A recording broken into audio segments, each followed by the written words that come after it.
Assalamualaikum warahmatullahi wabarakatuh. Alhamdulillahirabbil alamin. Wassalatu wassalamu ala isrofil anbiya'i wal mursalin wa ala alihi wa sahbihi ajmain amma ba'd. Pertama-tama puji-pujian kepada Allah kita aturkan karena berkatnya lah semata sehingga kita mendapatkan nikmat yang sangat luar biasa, yakni nikmat iman dan Islam, terutama nikmat kesehatan, sehingga saya pribadi dapat menyelesaikan tugas ini dalam bentuk video untuk memenuhi tugas bahasa Indonesia. Salawat serta salam tak lupa kita aturkan kepada baginda ya Rasulullah Sallallahu Alaihi Wasallam, karena berkatnya semata membawa umatnya dari zaman jalan kaki ke zaman naik Kawasaki, dari zaman naik onta ke zaman naik Toyota, dari zaman jahiliyah ke zaman yang terang menerang saat ini. Baiklah, langsung saja perkenalkan, nama saya Fitra Firmansyah Lalu. Status sebagai mahasiswa aktif Yayan Sultan Hamid Gorontalo, jurusan Manajemen Pendidikan Islam semester 2. Pada pembuatan video kali ini, saya akan meresensikan sebuah novel yang berjudul Hati yang Selalu Bergetar. Dengan judul resensi yaitu Ketika Keadaan Memaksakan Kita Untuk Harus Memilih. Penulis dari novel ini yaitu Andi Bombang. Penerbit yaitu Diva Pers, anggota KIKPI. Tahun terbit dari novel ini yaitu tahun 2012. Cetakan pada novelnya yaitu cetakan pertama. Harga novel ini berkisaran sekitar 75.000. Jumlah halaman yaitu kurang lebih 484 halaman. Kira-kira novelnya ini itu Hati yang Selalu Bergetar. Jadi pada novel ini dengan judul Hati yang Selalu Bergetar yang memiliki tebal 484 halaman ini sangat membuat sang pembaca terbawa suasana yang dituliskan di novel ini. Memang novel ini adalah karangan terakhir dari penulis almarhum Andi Bombang. Karena Desember tahun 2011, satu tahun sebelum novel ini diterbitkan, Andi meninggal dalam sebuah tabrakan. Beliau adalah alumni ITB, Institut Teknologi Bandung Angkatan 26 pada tahun 1992. Beliau juga pernah menjabat dan Kice Muda 1993 dan Kasiter pada tahun 1994. Andi adalah seorang sulung dari 3 bersaudara, lahir di Magelang pada tanggal 24 September tahun 1970. Sewaktu kecil, ia adalah anak yang penuh dengan warna karena Andi sering sekali pindah sekolah karena mengikuti ayahnya yang sering berpindah tugas. Karya-karyanya antara lain Kun Fayakun, Cinta Berhijrah, dan Hati yang Selalu Bergetar. Novel ini menceritakan sepenggal orang tua yang berbeda agama, pamungkas nama sang anak, yang bingung harus memilih antara agama ayah yang Islam atau ibu yang Kristen. Sampai akhirnya ia mengikuti jejak sang ayah yang memeluk agama Islam, meski keempat kakaknya beragama Kristen.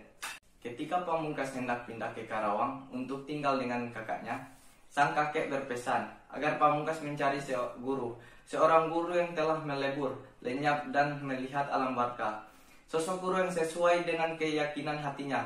Namun di Karawang, ia lebih dahulu menemukan darah manis yang memikat hatinya, Rati, putri bungsu dari kiai yang bernama Sobari Sanusi. Baiklah, langsung kita masuk saja kepada awal daripada cerita yang ada di novel yang berjudul Hati yang Selalu Bergetar. Jalan cerita diawali dengan kisah cinta 2 orang insan yang bernama Asnafi, laki-laki pribumi yang bekerja di pabrik tempe, dan Astuti, gadis keturunan Cina yang tinggal di Banjarsari, di mana hubungan mereka tidak mendapatkan restu dari orang tua Astuti yang melarang dengan keras. Karena selain perbedaan derajat, mereka juga terhalang akan keyakinan masing-masing. Berbeda dengan kedua orang tua Asnafi yang menyerahkan semua keputusan ada di tangan anaknya. Hubungan mereka terus diterpa oleh badai yang disebabkan hubungan mereka sangat ditentang oleh keluarga Astuti, terutama ayah dan kakak sulungnya. Sehingga mereka membuat rencana dengan membuat Asnafi dikeluarkan dari pabrik tempe tersebut. Tetapi walaupun terus diterpa oleh badai, terus-menerus ada saatnya badai itu akan berhenti. Itulah kata-kata yang pantas untuk menggambarkan kisah cinta mereka berdua. Selanjutnya, di mana Astuti sampai rela dibuang atau sudah tidak dianggap lagi oleh keluarganya, demi dapat menjalani hidup dengan semati bersama lelaki yang dicintainya.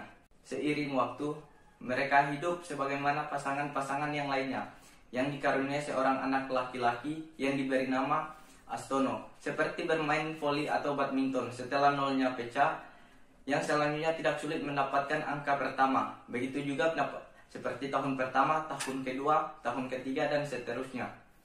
Demikian pun mereka dalam hal ini, tahun-tahun yang datang, mereka dikaruniai oleh 3 anak perempuan, yaitu Rahayu, Sulestari, Wijayanti.